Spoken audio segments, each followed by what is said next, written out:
రెండేళ్లు మన ప్రభుత్వమే కేటీఆర్ నిర్మల్ జిల్లాలోని 3 మున్సిపాలిటీల్లో రెండేళ్లు గులాబీ జెండా ఎగురుతుందని టీఆర్ఎస్ వర్కింగ్ ప్రెసిడెంట్ కేటీఆర్ ధీమా వ్యక్తం చేశారు. ఆదిలాబాద్ జైల్లో ఉన్న బాల్కా సుమన్ ని పరామర్శించడానికి వెళ్తున్న ఆయనకు గంజాల్ టోల్ ప్లాజా వద్ద కార్యకర్తలు ఘన స్వాగతం పలికారు.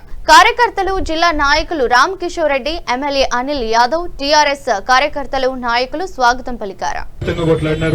నిర్మల్ గాని, ఖానాపూర్ గాని, అట్లాగే ముదోల్లో గాని హృదయపూర్వకంగా కంటెస్ట్ చేసిన ప్రతి ఒక్కరికి, పోరాడి మరి గెలిచినా ఓడినా పోరాడిన ప్రతి ఒక్కరికి హృదయపూర్వకంగా నమస్కారం తెలియజేసుకుంటూ, 2 ఏళ్లలో మళ్ళీ మనకు మంచి రోజులు వస్తున్నాయి. తప్పకుండా మళ్ళీ గులాబీ జెండానే నిర్మల్ జిల్లాలో ఎగురుతుంది. 3 నియోజకవర్గాల్లో కూడా ఖచ్చితంగా మన ఎమ్మెల్యేలు ఉంటారు. 2 ఏళ్లలోనే జరుగుతుంది. తొందరపడవద్దు, భయపడవద్దు. ఇవాళ ఎవరో వాళ్ళు వీళ్ళు అడ్డం పొడవు మాట్లాడినా, ఇబ్బంది పెట్టినా ధైర్యంగా ఉండాలని చెప్పి మళ్ళొకసారి మనస్ఫూర్తిగా కోరుతూ, వివిధ ప్రజా సమస్యలు తీసుకుని ప్రజల్లోకి పోదాం, పార్టీని బలోపేతం చేసుకుందాం. తొందరలోనే వచ్చి మళ్ళీ మిమ్మల్ని అందరినీ కలుసుకుంటా అని చెప్పి తెలియజేసుకుంటూ, నాకు ఆదిలాబాద్ పోయితే పర్మిషన్ కోరుతూ జై తెలంగాణ.